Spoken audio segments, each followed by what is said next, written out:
They called me obsolete, disposable, in the house I built with my own 2 hands. They thought my gray hair meant I was finished, that the old architect was ready for the scrap heap. They were about to learn a very expensive lesson. You don't discard a man who spent his life building foundations. My name is Robert Harrison. I build things, houses, furniture, a life. I built the fortress for my family. 4 bedrooms in the quiet suburbs. Every board, every nail, was driven by my hand. It was the house where my wife, Martha, planted her prize-winning roses. The house where my daughter, Jessica, took her first steps. Now Martha was gone.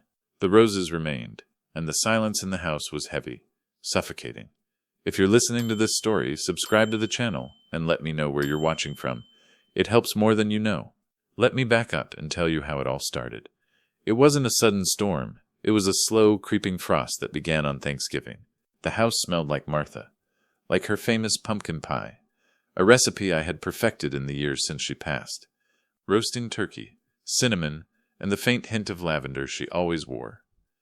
I sat in the dining room, at the head of the table. I had carved myself. Solid oak, built to last.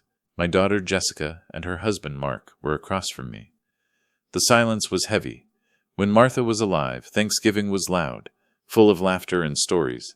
Now the only sound was silverware scraping against china. It felt like a funeral for a life I was still living. Jessica finally spoke. Her hair was pulled back too tight. I noticed new lines around her mouth. Stress lines. "Dad, the turkey is perfect," she said. She didn't meet my eyes. She stared at a spot on the tablecloth. "It's Martha's brine recipe," I replied. I took a bite. It tasted like ash. Mark cleared his throat. He was a man who wore success like a cheap suit that didn't quite fit. He was a financial advisor, or so he claimed. He checked his expensive watch. A nervous habit he thought looked important. "Robert," Mark began, leaning forward. He used the earnest tone he reserved for unsuspecting clients. "We need to talk about the future." I set my fork down. Slowly, deliberately. "The future?" "Yes," Mark continued. His voice dripped with false concern. It pooled on the table like spilled gravy. "The future?" "Yes," Mark continued. His voice dripped with false concern. It pooled on the table like spilled gravy. "This house, it's getting to be a lot for you, isn't it? The upkeep, the stairs, the gardening." It was a large house. I designed it myself. I planned it for a growing family, for grandchildren that never came. I manage fine, Mark. I built this place, remember? I know every wire, every pipe. "Of course, Dad," Jessica said quickly. She touched my arm. Her hand felt cold, hesitant. "But we want you to relax, to enjoy your retirement. You've worked so hard." "We just want what's best for you, Robert," Mark added. He flashed his salesman's smile. All teeth, no warmth. I looked at them. My daughter, the little girl I taught to ride a bike on this very street, and her husband, the man I welcomed despite my reservations about his slicked-back hair and too easy charm. I nodded slowly. "I appreciate the concern, but the concern wasn't for me. It was for the equity." Something felt wrong. The air in the room was too thin, too tight. They were hiding something, and I had a feeling it was going to hurt. I excused myself after dessert. I claimed fatigue. The truth was, I couldn't stand the sight of their forced smiles anymore. Their greedy eyes, measuring the room, calculating the square footage. I settled into my leather armchair by the fireplace. I closed my eyes. I breathed in the familiar scent of wood smoke and lavender. Max, my old golden retriever, sighed happily at my feet. He was 14, arthritic, mostly deaf. He was the last living connection to Martha. The tension in the air kept me awake. The house was too quiet. But that wasn't the worst part. The worst part was that I wasn't actually alone. The old heating vent in the living room connected directly to the kitchen above. It was a quirk of the house I built, an unintended listening device. Their voices drifted down, sharp and clear, cutting through the quiet hum of the dishwasher. "He's resisting," Jessica whispered. The sound of running water nearly drowned her out. "He's not resisting, Jess. He's just being stubborn," Mark scoffed, "and frankly a little selfish." Selfish. The word hit me like a slap. I had given them everything. I paid for her wedding. I gave them the down payment for their first apartment. Mark's voice lowered, but I heard every word. We just have to push harder, he said. My parents are already giving notice on their apartment. They need to be here by the first of the month. His parents? Moving in here? This house is 4 times the size of their condo, Mark continued. They deserve the master suite. My suite. The room I still shared with Martha's memory. The betrayal was settling in, cold and heavy. Jessica sounded hesitant. But Shady Pines, Dad hates those places. He always said, Shady Pines, a retirement center. A place that smelled of disinfectant and regret. He'll get used to it, Mark laughed. A cruel, sharp sound. They have bingo night and watercolor classes. He was mocking me, reducing my life to a cliché. But the real dagger was still waiting. Besides, Mark said, his voice dropping to a conspiratorial whisper, once we have power of attorney, he won't have a choice. Power of attorney. My blood ran cold. They weren't just suggesting a move. They were planning a hostile takeover. This house is our future, Jess, Mark urged. Think about it. No mortgage. The equity alone is insane. We can finally start living the way we deserve. I sat there in the dark, listening to them carve up my life like the Thanksgiving turkey. They weren't just looking for a free house. They were looking to control my existence. When they came back into the living room, I forced a smile. I pretended to wake up from a peaceful nap. Feeling better, Dad? Jessica asked. Her voice was bright and brittle. Much better, I said.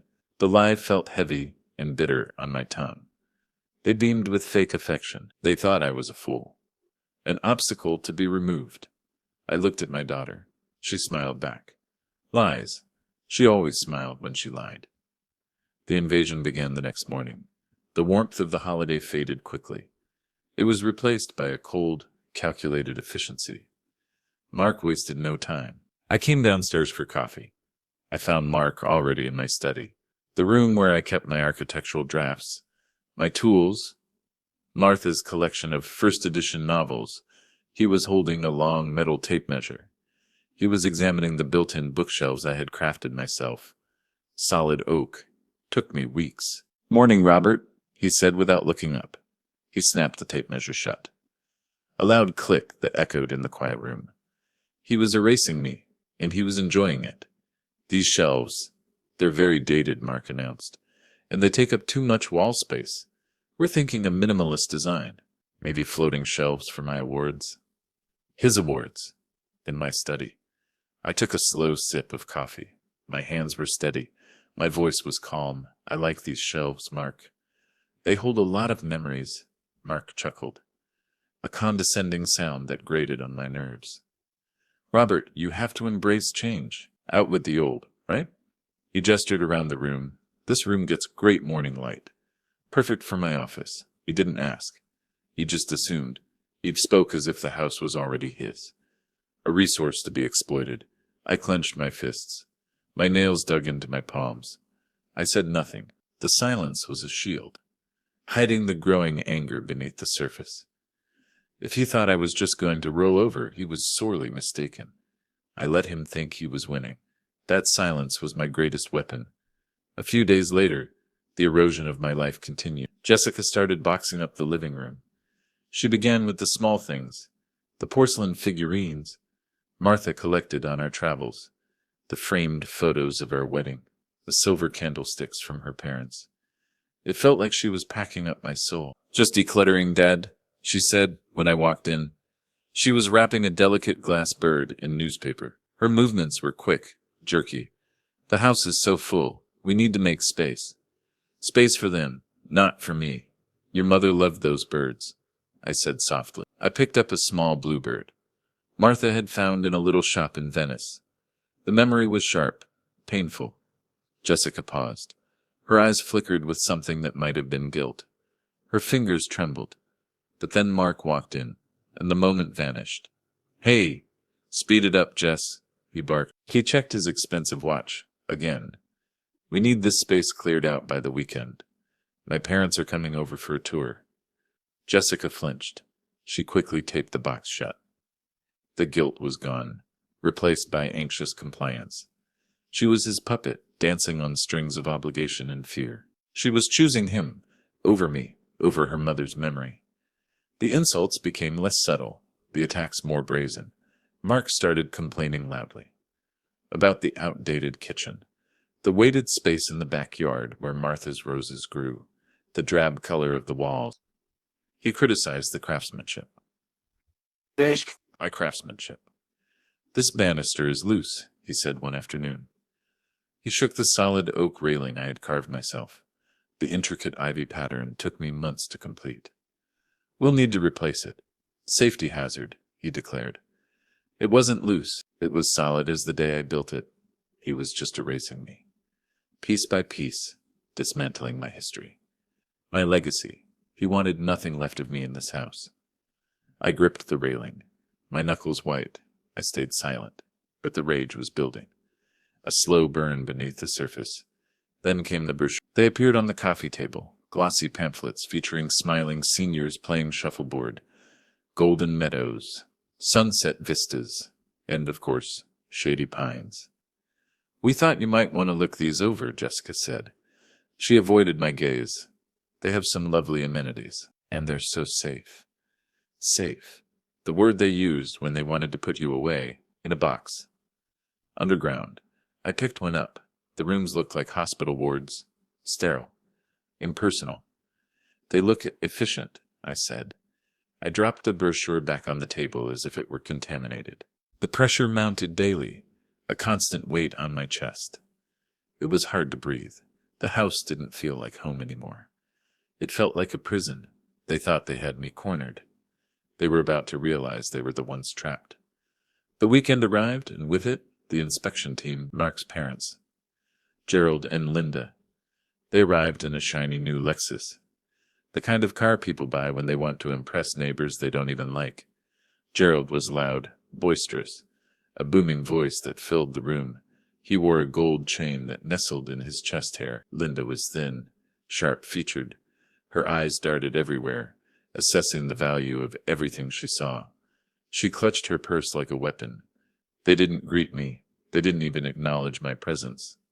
They walked straight past me, already acting like they owned the place. They were vultures, circling a carcass that wasn't dead yet. The ceilings are magnificent, Linda exclaimed. She stared up at the vaulted beams in the living room. So much better than our cramped condo. And the kitchen. Gerald boomed. He ran his hand over the granite countertops I had installed myself. We can finally entertain properly. They toured the house like conquering generals, surveying their spoils. Mark followed them, beaming with pride, pointing out all the improvements he planned to make. Jessica hovered in the background, twisting her hands, a nervous smile plastered on her face. She looked like a hostage in her own life. They stopped in the master bedroom. My bedroom. The disrespect was suffocating. This wallpaper is dreadful, Linda sniffed. She picked at the corner of the delicate floral pattern Martha had chosen. We'll need to replace it immediately. I'm thinking something modern. Gray, perhaps. Gray. The color of ashes and regret. And this old wardrobe, Gerald said. He rapped his knuckles against the solid cherry wood I had inherited from my grandfather. It has to go. We need a walk-in closet. They were dismantling my memories, erasing Martha's presence, right in front of my eyes. And I just stood there, silent, invisible, the old man in the corner. But the real betrayal was still waiting in the shadows. The first big turning point. The moment when the betrayal became undeniable. It happened a few days later. It was a cold December morning, the sky outside as a flat, unforgiving gray. I was making coffee when Mark strode into the kitchen. He was already dressed in his sharp suit, ready to conquer the world. "Morning, Robert. Sleep well?" he asked. His tone was overly cheerful, grating. "Well enough. Good, good, because we have some exciting news."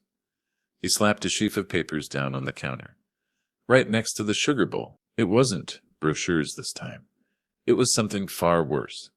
It was an application for Shady Pines, and beneath it, a document titled Durable Power of Attorney. I stared at the papers, the bold lettering blurred before my eyes. "What is this, Mark?" I asked, though I already knew. The confirmation felt like a punch to the gut. "It's your future, Robert," he said. He spread the papers out like a winning hand in a high-stakes poker game. "We secured a spot for you at Shady Pines. It's the best facility in the state. Wait list is usually a year long, but I pulled some strings." He puffed out his chest. Proud of his accomplishment, proud of dismantling my life. And this, he tapped the power of attorney document with a manicured finger, is just a formality. It allows Jessica and me to manage your affairs while you're settling in, pay your bills, handle the house transition. Makes things easier for everyone. He said it so smoothly, so reasonably, as if he were offering me a vacation package instead of signing away my independence. My autonomy, my life. I looked at the application. They had already filled it out. My name, my date of birth, my medical history, all reduced to a series of checkboxes. They had even listed my hobbies: reading, watching television. They didn't mention the architectural design, the woodworking, the gardening. They had reduced me to a stereotype. A frail old man waiting to die. "You did this without asking me." My voice was low, dangerous, trembling with contained rage. Mark's smile faltered, then returned. Brighter, harder. "We knew you'd be stubborn, Robert. But let's be honest, this house is too much for you. You're rattling around in here like a marble in a tin can." He leaned closer. "It's time to let go. It's time to let us take care of you." Jessica walked in then, tying her bathrobe. She saw the papers and froze. Her eyes were wide with fear and resignation. "Mark, maybe we should discuss this later," she whispered. Her eyes told me she was hiding more. "No, Jess," Mark interrupted, his voice sharp. "We need to get this done. My parents are arriving in 2 weeks. We need the house ready." He turned back to me. His eyes were cold, calculating, devoid of empathy. "Sign the papers, Robert. Don't make this difficult." It was the arrogance that shattered my restraint. The sheer entitlement. They truly believed they deserved this. That my life's work, my dignity, were theirs for the taking. "I won't sign," I said. I pushed the papers back towards him. The sound of the paper sliding across the granite countertop was deafening. Mark's smile disappeared. His face hardened. The mask of civility finally slipped. "Don't be foolish, Robert. This is happening, whether you sign or not." He let the threat hang in the air, heavy and suffocating. "We have lawyers. We can have you declared incompetent." Incompetent. The word hit me like a physical blow, stealing my breath. My ears rang. For a second, I forgot how to breathe. "Get out," I whispered. "Excuse me?" Mark scoffed. "Get out of my kitchen." Mark laughed. A short, ugly sound. "It's not your kitchen anymore, old man. It's ours. We're taking over, and you're moving out." He leaned in closer, his face inches from mine, his breath hot and sour. "Stop fighting, Robert. It's pathetic. You're done." He picked up the papers and walked out, whistling a cheerful tune. Jessica followed him, her shoulders slumped, her eyes fixed on the floor. She didn't look back. That silence cut deeper than any word. The silence in the kitchen was deafening, broken only by the rhythmic ticking of the clock, counting down the seconds of the life I had left. They thought they had broken me. They were wrong. The silence after they left felt like a physical weight, pressing down on my chest, making it hard to breathe. I stood in the kitchen, the smell of burnt coffee hanging in the air. A bitter testament to the morning's confrontation. Incompetent, pathetic, done. Mark's words echoed in my mind, sharp, cruel, each one a dagger aimed at my heart. I looked around the kitchen, at the tiles Martha had hand-painted with delicate blue flowers, at the spice rack I built her exact specifications. This was the heart of our home, and they had poisoned it. I walked slowly into the living room.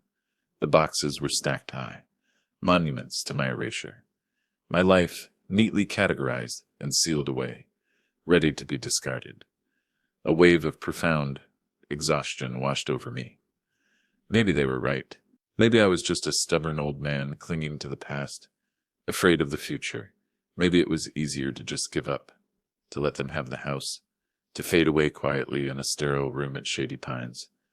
surrounded by strangers who didn't know my name, who didn't know Martha. I sank onto the stairs. My legs trembled, unable to support the weight of my grief. The fight had gone out of me. I was tired, so tired. I buried my face in my hands. The tears finally came, hot and heavy. Blurring the edges of the room, I felt broken, utterly defeated. I was broken. I rested my hand on the banister, the smooth, cool wood under my palm, a familiar comfort in the chaos of my emotions. My fingers traced the intricate carving of ivy leaves, the carving I spent a whole winter perfecting. The feel of the wood grounded me, connected me to the past, to the life I had built, and then a memory hit me, sharp and sudden. Martha, standing at the bottom of the stairs. The day I finished the carving, sunlight streaming through the window, her eyes shining with pride, her smile warm and bright. "It's beautiful, Robert," she whispered. She ran her hand over the carving, her touch light as a feather. "You built us a sanctuary, a place where we will always be safe." Sanctuary. This wasn't just a house. It wasn't just an asset, a collection of wood and nails. It was Martha's legacy, the physical manifestation of our love, our life together, and I was about to let a greedy, arrogant stranger steal it, desecrate it, turn it into a monument to his own ego. The exhaustion evaporated, replaced by a cold, hard clarity. The grief hardened into resolve. I wouldn't let them win. I wouldn't let them destroy the sanctuary I built for Martha. I stood up, my back straightening. The trembling in my legs stopped. The tears dried on my cheeks. I wasn't done, not even close. I walked into my study, pushing aside the boxes Mark had piled up, reclaiming my space. I picked up the phone and dialed a number I hadn't called in years. "Hello?" The voice was gruff, suspicious. "David? It's Robert Harrison." David was an old friend, a realtor who specialized in quick, discreet sales. He was a shark, ruthless and efficient. He wore expensive suits, but still had the calloused hands of a man who knew how to work. "Just what I needed." "Robert, good to hear from you. How are you doing?" "I heard about Martha. I'm so sorry." "I'm fine, David, but I need your help. I need to sell my house, and I need to do it fast." David paused. The silence on the other end of the line heavy with unspoken questions. "Fast?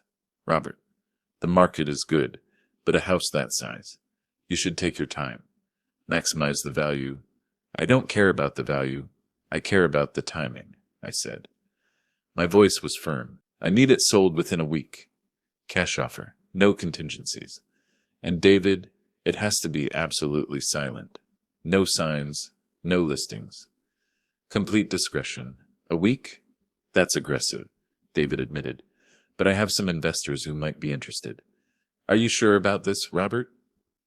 "That's your home." I looked around the room, at the life I had built, at the betrayal that was tearing it apart.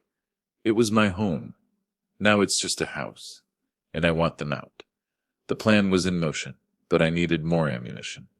I needed to know the full extent of their deception. Before I started digging, I needed legal advice. I needed to know exactly what I was up against. I called Attorney Miller, John Miller. He was Martha's lawyer. A man of integrity, sharp mind, kind heart. He always wore a bow tie, a touch of old world charm in a cynical world. "Robert, what can I do for you?" His voice was warm, reassuring. "I need advice, John. Hypothetically," I explained the situation. The power of attorney, the threat of incompetence. John Miller listened patiently. Then his voice hardened. "Robert, this isn't hypothetical, is it?" I sighed. "No, John, it's not. Durable power of attorney is dangerous," he explained. "It gives them complete control, your finances, your healthcare, your very existence. In the process of declaring someone incompetent, it's difficult to fight, especially if your own daughter is testifying against you." "So they can do it? They can force me out?" My stomach twisted into a knot. "They can try," John said, "but not if you fight back. You need evidence, proof of your competency, proof of their motives. Get a full medical evaluation immediately." "I'm working on the evidence. I said. Good. Call me when you have it. We'll make sure they regret ever crossing you. His words fueled my resolve. I wasn't alone in this fight. I knew Mark was arrogant. I suspected he was also careless. He underestimated me. Saw me as a doddering old fool, incapable of fighting back. That would be his downfall. While David worked his magic, I started digging. I waited until Mark and Jessica went out for dinner. Their laughter echoed in the hallway as they left, already celebrating their victory. I started with his office, the study he had already claimed. He had left his laptop on the desk. Plugged in, logged in. He was so sure of himself, so convinced of my incompetence. He didn't even bother with a password. His arrogance was staggering. I sat down at the desk. My heart pounded in my chest like a trapped bird. I felt a pang of guilt, invading his privacy, crossing a line I had never crossed before. But then I remembered his words. Pathetic. Done. I remembered the power of attorney document, the cold calculation in his eyes. The guilt vanished, replaced by a cold, focused anger. I opened his email. Hundreds of messages, mostly spam. But then I found a folder labeled Investments. It wasn't investments. It was a graveyard of financial failures. Credit card statements with astronomical balances, loan applications, final notices from collection agencies. Mark wasn't a successful financial advisor. He was a fraud, a gambler drowning in debt. And then I found the emails to Jessica. Pleas for money, promises of big returns on risky ventures, elaborate excuses for why his investments hadn't paid off yet. He was manipulating her, playing on her insecurities, her desire for a lifestyle she couldn't afford. If this story is keeping you hooked, drop a like. It means a lot. It was that discovery that led me to the real truth. The truth that cut deeper than I thought possible. I cross-referenced the dates with the bank statements from the small trust fund I had set up for Jessica years ago, a nest egg for her future, a safety net. I kept the statements in a fireproof safe in my closet. I opened the safe. My fingers trembled as I dialed the combination. I pulled out the folder, the crisp paper feeling cold against my skin. The last statement confirmed my worst fears. The trust fund was almost empty. Mark had been siphoning money from Jessica's trust fund for months, maybe years, covering his gambling debts, funding his lavish lifestyle, lying to her, lying to me. He wasn't just trying to steal my house. He was desperate. The house was his lifeline, his bailout, his last chance to escape the consequences of his own actions. The betrayal was deeper than the house. He was destroying my daughter's future, poisoning her heart, turning her against me. The realization settled in his stomach like a cold stone. This wasn't just about revenge anymore. It was about justice. It was about protecting Martha's legacy. And maybe, just maybe, saving my daughter from the monster she had married. The next day, I was working in the garden, pulling weeds from Martha's roses. The thorns scratched my hands. The physical pain was a welcome distraction from the emotional turmoil. Karen, my neighbor, walked over. She was a kind woman, always brought us cookies during the holidays. She looked worried. She twisted a handkerchief in her hands, a nervous habit she had when she was upset. "Robert, are you all right?" she asked, leaning over the fence. "I'm fine, Karen, just some gardening." She hesitated. "I saw the brochures on your recycling bin, the retirement homes. Are you moving?" "Just exploring my options," I said, non-committally.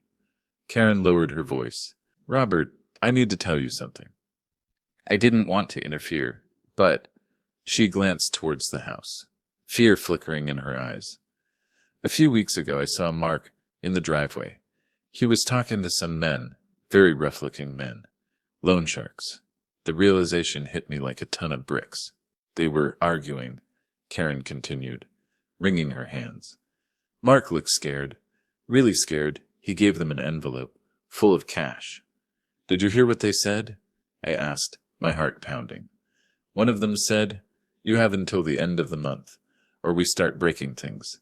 And we won't start with the furniture. The end of the month." The same deadline Mark had given me. He wasn't just greedy, he was dangerous. "Thank you, Karen," I said, my voice trembling slightly. You have no idea how much this helps. I now had all the pieces of the puzzle, the debt, the empty trust fund, the loan sharks. It all pointed to one thing.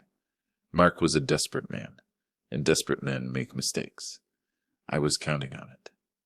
The next few days were a blur. David, true to his word, was a miracle worker. He found an investor, a development company looking to buy up properties in the area. They offered a cash deal, slightly below market value, but with a closing date in 3 days. "There's a catch, Robert," David warned me. His voice was grave. "They're planning to tear the house down. They want the land for luxury condos." The news hit me hard. The house, Martha's sanctuary, gone. The rose bushes, the carved banister, the memories embedded in the walls, all reduced to rubble. It was a painful twist, a bitter irony. But then I thought about Mark and Jessica, their smug faces, their greedy plans. I thought about the empty trust fund, the power of attorney document. The sanctuary was already desecrated, the legacy tainted by their betrayal.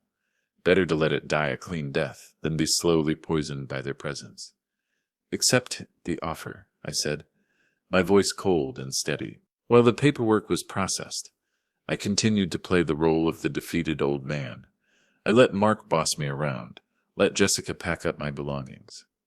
I even toured Shady Pines, nodding appreciatively at the sterile rooms, pretending to be excited about the bingo nights. Beneath the surface, I was buzzing with anticipation, the adrenaline masking the grief, the anger fueling my resolve. I was preparing for the final act, and it was gonna be spectacular, the moment of unnecessary cruelty. The act that revealed the true darkness of Mark's character came unexpectedly. It was a small moment, seemingly insignificant, but it solidified my resolve, erasing any lingering doubt. Max, my old golden retriever, was sleeping at the foot of the stairs. He was a gentle soul, a companion who comforted me after Martha passed. He was family. Mark walked down the stairs, talking loudly on his phone, engrossed in his fabricated world of high finance. Max, startled, struggled to his feet, his paws slipping on the hardwood floor. He stumbled, letting out a small yelp of pain.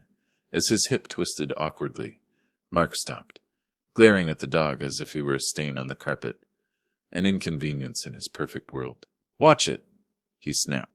Instead of helping the struggling animal, Mark nudged Max sharply with the toe of his expensive Italian leather shoe.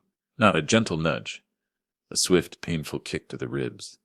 Max whimpered, a heartbreaking sound of pain and confusion. He retreated to the corner, trembling, his eyes wide with fear. I walked into the hallway, my blood boiling, the rage clouding my vision. "Don't you ever touch my dog again," I snarled, my voice low and dangerous. Mark sighed dramatically, putting his phone call on hold. "Reverend, this dog is a nuisance. He smells, he sheds, and he's constantly underfoot." He paused, a look of disgust crossing his face. "When my parents move in, we can't have this thing roaming around. It's disgusting. He's not a thing. He's Max. He's family. He's a liability," Mark sneered. A cruel smile played on his lips. He enjoyed this. He enjoyed the power he held over me, the ability to inflict pain on something I loved. Honestly, Robert, it would be a kindness to put him down. "He's clearly suffering." He said it so casually, so callously, as if he were discussing the weather. No empathy, no remorse, just cold, calculated cruelty. I looked at him, really looked at him, and saw the emptiness behind his eyes. He was a hollow man, driven by greed and arrogance, devoid of any human decency. "You're a monster," I whispered, the words heavy with disgust. Mark laughed. "I'm a realist, Robert, and in the real world, there's no room for sentimentality. Grow up." He turned and walked away, resuming his phone call, dismissing me, dismissing Max, dismissing the very concept of compassion. The silence that followed was thick with unspoken rage. I knelt down, stroking Max's head, feeling his warmth, his loyalty, the unconditional love that Mark would never understand. I made a silent promise, to him, to Martha, to myself. I would not let this monster win. I would run everything down before I let him have another victory. The transformation was complete. The grieving husband, the betrayed father, the tired old man, they were gone. In their place was a man with a purpose, a man with a plan. The anger hardened my resolve, turning the quiet strategy into a swift execution. I started packing my own bags, not for Shady Pines, but for a new life. I rented a small condo by the lake, a quiet place where Max could sleep in the sun, where I could finally find peace. I found it online, secured it with a deposit. The transaction smooth and anonymous. I arranged for a moving truck, not for the whole house, but for the few things that truly mattered. Martha's books, my architectural drafts, the porcelain birds, the tools from my workshop, and the carved banister. I spent an entire night carefully dismantling it, piece by piece, the smooth wood feeling familiar and comforting under my hands. I worked quietly, efficiently, dismantling the life I had built, reclaiming the pieces that were mine, the pieces that held the memories, the love, the essence of who I was. Jessica noticed the activity, her eyes wide with confusion, a flicker of uncertainty crossing her face. "Dad, what are you doing?" "Hey, Doosan. Shady Pines provides furniture. You don't need to take all this stuff. Just organizing," I said breezily, wrapping a glass bird in bubble wrap. My movements precise and deliberate, making things easier for the move. "You know how cluttered I am." She nodded, accepting the explanation, too preoccupied with her own impending future to question the inconsistencies. She chose willful blindness. It was easier than facing the truth. Mark was too busy to pay attention. He was in the phone constantly, ordering new furniture, arranging for painters, basking in the glow of his impending victory. He strutted around the house like a conquering hero, oblivious to the fact that the kingdom he was claiming was built on a foundation of lies, and that the foundation was about to crumble. I watched them, a strange sense of detachment washing over me. They were like characters in a play, performing their roles with blind conviction, unaware that the script had been rewritten, the ending changed. They were so caught up in their greed, so blinded by their arrogance, they couldn't see the storm that was about to break. The day before the closing, I met with David and the investor's lawyer. I also met with John Miller.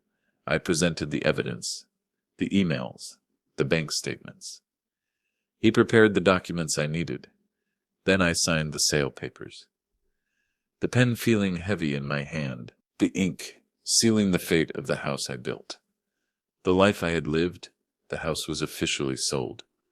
The transaction was complete. When I returned home, Mark and Jessica were celebrating with champagne. They were sitting in the living room, surrounded by boxes, their faces flushed with excitement. "To our new home," Mark toasted, raising his glass, his voice booming in the empty room. "To the future," Jessica echoed, her smile bright and brittle, her eyes shining with relief and anticipation. They offered me a glass. I accepted, taking a small sip. The bubbles tickled my throat, the taste sweet and sharp. "To new beginnings," I said, raising my glass, looking them straight in the eye. They had no idea how true that was. The morning of the move was chaotic, a symphony of noise and activity.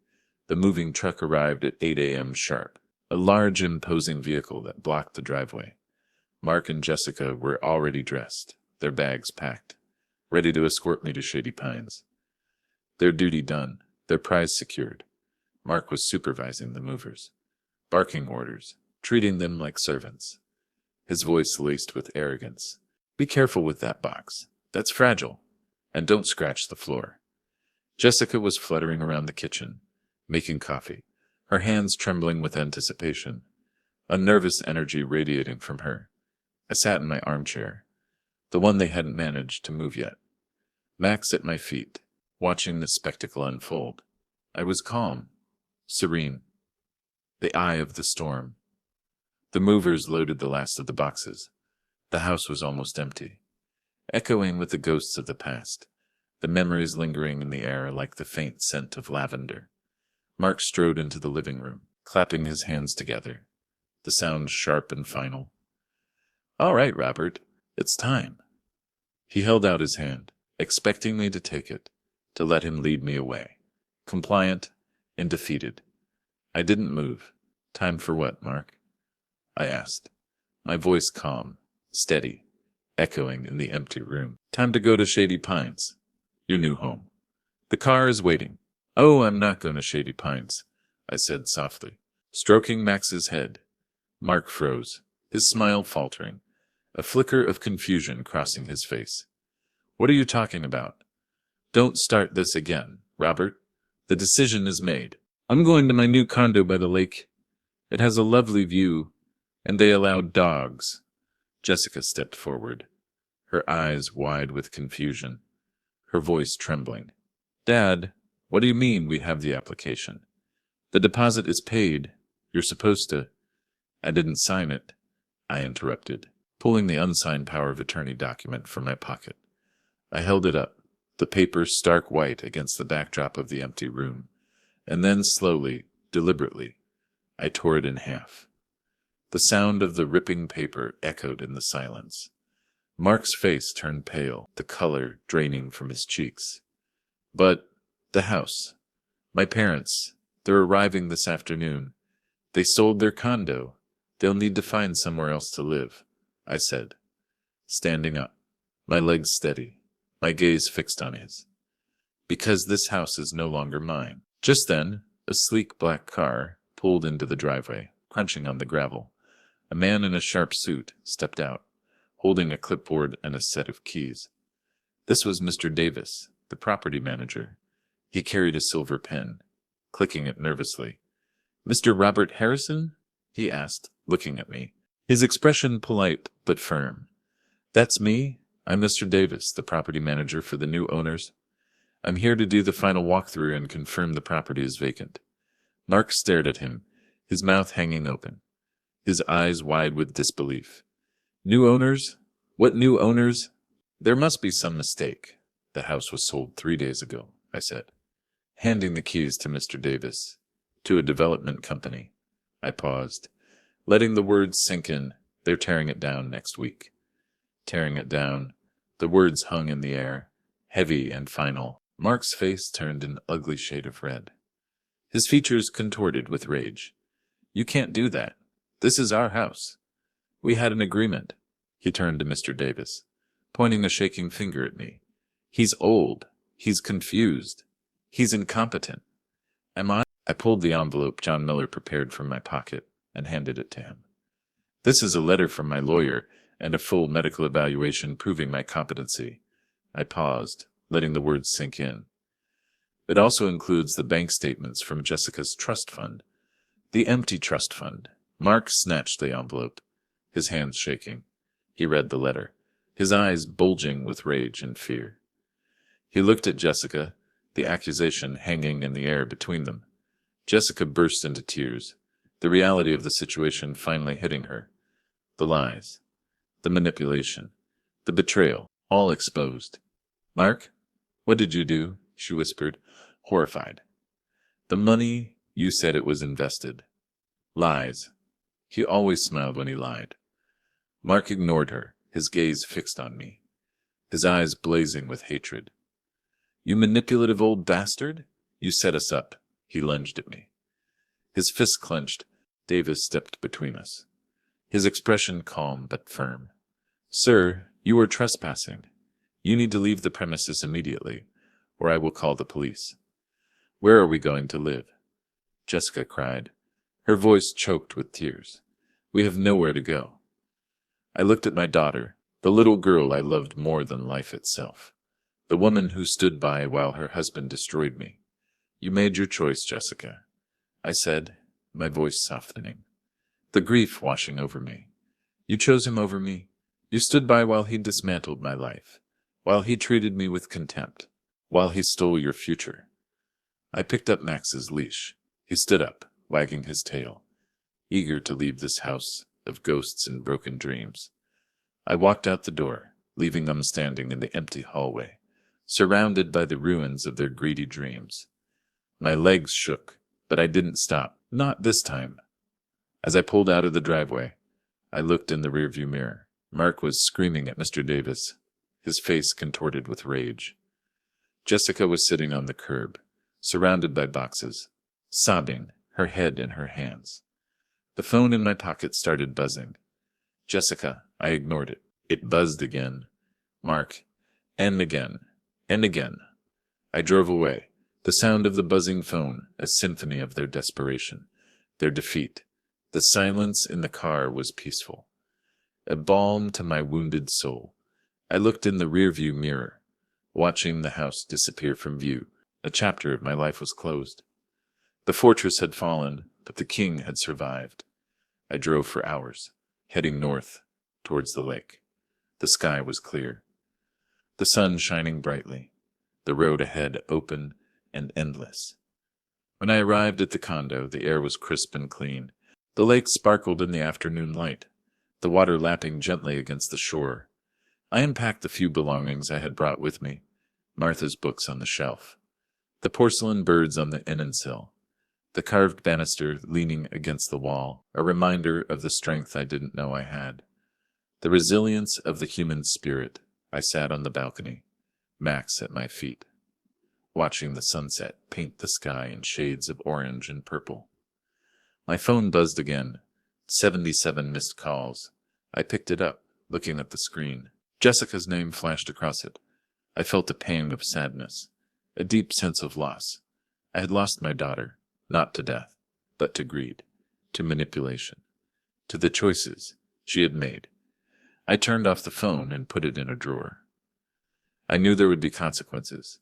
Mark would probably try to sue me. Jessica would try to guilt me into reconciling, but I didn't care. I had my freedom, my dignity, my peace. The lake water lapped gently against the shore. The air was still, the silence, broken only by the occasional cry of a loon. I sat on the balcony, a woolen blanket wrapped around my shoulders, a cup of hot coffee in my hands. It had been 6 months since I left him on the curb. 6 months of silence, of peace, of rediscovery. Max was asleep in a patch of sunlight, snoring softly. He seemed younger, lighter, as if the weight of the past had been lifted from his shoulders too. I found a rhythm in my new life. Mornings spent walking by the lake, afternoons spent in my new workshop, the scent of sawdust and linseed oil filling the air, evenings spent watching the sunset. David called me last week, his voice warm and reassuring. The demolition is complete, Robert. The house is gone. A strange mixture of sadness and relief washed over me. The physical structure was gone, but the memories remained, safe in my heart. And Mark and Jessica? I asked hesitantly. David sighed. It's messy. Mark's debts caught up with him. The loan sharks Karen mentioned didn't take kindly to his failure. He declared bankruptcy. He paused.